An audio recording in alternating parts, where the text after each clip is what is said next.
The narrator of Alien Clay is Artan Dadev, who is a former professor of biology, I believe. This intellectual scientist guy who has run afoul of the Mandate, which is the government body that basically rules everything, totalitarian, dystopian government. It reminded me a lot of 1984. And so because he has gotten on their bad side, he is sent to an extrasolar labor camp on a planet called Kiln. And we get a little bit of detail about like humanity has expanded to other planets, but there are only, I think, 3 planets that they've really discovered that have any life on them. And Kiln is one of those, and it has a really interesting ecosystem. And basically, because he has a background in biology and science, he's assigned to the job of trying to identify and classify and understand all this alien life that they find on this planet. And this very dangerous alien life is very... And it is extreme.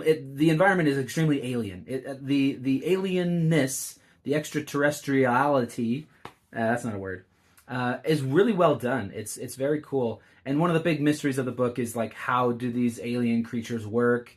And this is not really a spoiler. You learn this. It's not like right at the beginning, but you learn it pretty quickly. That there are these structures on the planet that seem to have an intelligent design, but none of the alien life they're finding is sentient, is intelligent. It's all just basically animal life, and they're trying to figure out who built these ruins, and and what happened to them. An interesting aspect that I never would have thought of that he brings up is like, yeah, we have these structures, but there's nothing else indicating a civilization. There's no tools, there's no pottery, there's no old clothing or anything like that. Just the buildings. And some weird symbols that seem to maybe be writing. And so all of that was really neat. It was really cool. It is very much kind of split between this exploring the alien planet aspect and this dealing with the overreaching, is that the word? This too powerful government, this totalitarian, authoritarian dictatorship or whatever. And I do think this is where the book sort of struggles, because neither one is quite explained as much as I would have liked. Again, sort of like 1984. If I remember right, I read 1984 probably more than a decade ago. If I remember right, the actual government is not really explained that much. It's just the government that controls everything. And you don't know what they believe, really. You don't really know what they stand for or whatever. And that's kind of how this book is too. Like, all you really know is if you disagree with them, you're gonna get in trouble and you're gonna get sent off planet, or you're just gonna get killed or whatever. Everything we know about the government is stated in generalities. We don't know what anybody actually did to get in trouble, just that they went against the orthodoxy. And so, again, I just wish it would have been a little bit more specific, I guess, and explored those concepts a bit more. There were a lot of parts, especially earlier in the book, where I was really wanting to know, like, yeah, but what does this government do? We don't even know, like, the leader is never named. There's no, I mean, is it an emperor? Is it a king? Is it a president? Like, I don't know. I just wanted to know more about the government. And similarly, the alien aspect of it, we do get some more answers there, but it's kind of, it reminded me a little bit of like Lovecraft type of stuff where it's like, oh, it's indescribable. And there's a lot of that here where it tells you like it's so alien, there's no words for it.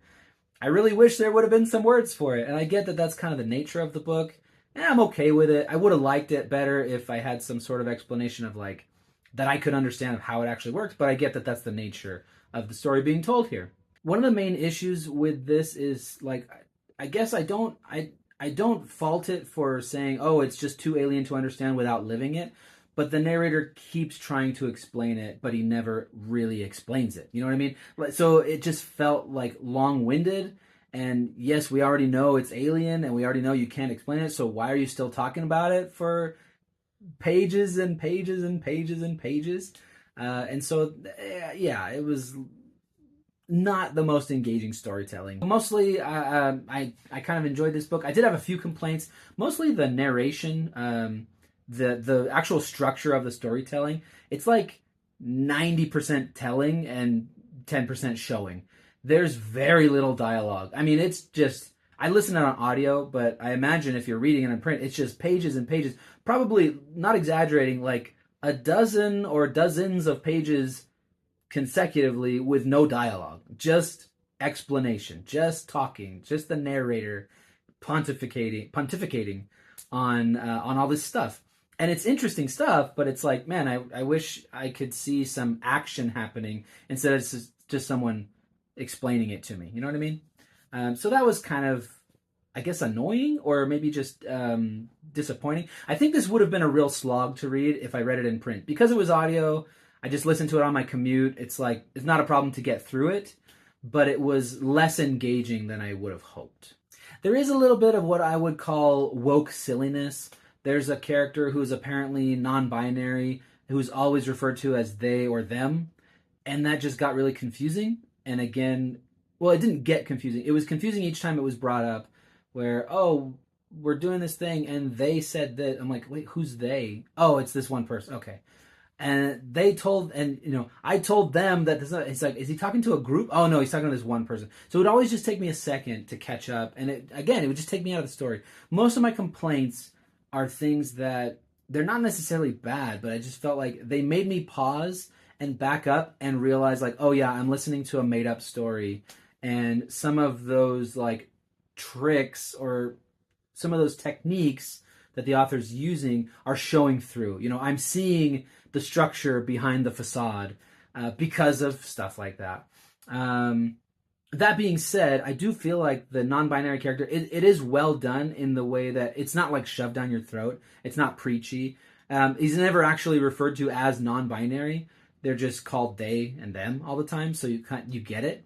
But like I said, I just felt like the use of that language was kind of just annoying. It was a little jarring for me, to be honest. So this is my first Tchaikovsky book, and I was kind of under the impression that he was this literary genius. People talk about his books just being really, really intelligent. And yes, the science and the ideas were very intelligent, but I felt like the writing, it was kind of weird because like at most of the time it is very intelligent sounding. And maybe it's because the narrator had this posh British accent, and me as an American, it feels like high class, But then he randomly, like, he said the word yeet at one point. Like, oh, there was this creature that crawled. I thought it was my pillow. He's sleeping, and he like wakes up, and there's this creature by his head, and I yeeted it out of the tent. I'm like, oh my gosh, what are you freaking talking about? You yeeted it? There's another part where he talks about someone ghosting him, like not responding or whatever. Did they ghost me? Like, that just didn't, I don't know, it took me out of the story. But probably the biggest issue with this was that I honestly just felt like it was lazy writing.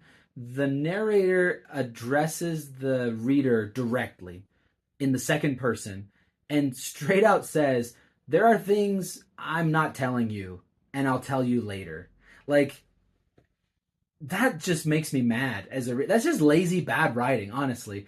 So he gets to the planet, and you're trying to learn about how all this stuff works and who these people are. And he meets people on the planet, and there's this conflict. And then it's all resolved. And then he's like, it's almost like the narrator kind of winks at you, and he's like, oh, you didn't know. I already knew these people from my life back on Earth. I just didn't tell you that. It's like, what are you doing? Like, what? That's terrible. It took me out of the story big time. Because this isn't like a series of unfortunate events. This isn't like a kid's book where you're talking to the reader and guiding them through. It would be one thing if you're talking to the reader constantly throughout the book, but it only happens a few times. It's rare enough that it takes you out of the story when it happens. The worst example of this is later on, and I don't want to spoil anything, but they're basically traveling, and then he jumps forward. They're in this situation. You're like, oh crap! How are they going to get out of this? This entire thing has been set up that this planet is super duper dangerous. If you're caught outside, you're basically done for. And they get caught outside, and then he just jumps to like a week later, and everything's fine. And then the rest, and this is like the last third of the book. The rest of the book is told in all these flashbacks that don't explain anything. Like, I get doing the flashbacks if you're gonna be like, oh yeah, here's what actually happened when we were outside of the camp, and here's why it worked over here. But it's not explained because none of the alien stuff is ever really explained. Like, that was just dumb. You should have just told it sequentially. That way, we wouldn't have known who was going to make it back to the camp and who won't make it back to the camp. The way he did it, he just jumps forward. He's like, oh yeah, these people are safe back at the camp. Now let me tell you what happened on our journey back to the camp. Like, that just, honestly, it kind of pissed me off. That was the worst part of the book for me. I've been talking a lot about complaints. Let me get back to what I liked. Sorry, I'm making it sound like I didn't like this book. I'd probably give this a solid, I don't usually do like star ratings, but like a 3.5, maybe 4 out of 5. Probably not 4. 3.5 out of 5. It's pretty fun. It was pretty cool. Some interesting ideas. I will definitely read some more from Tchaikovsky. He's got a lot of books on my TBR, on my list that I'd like to read, so I will check those out.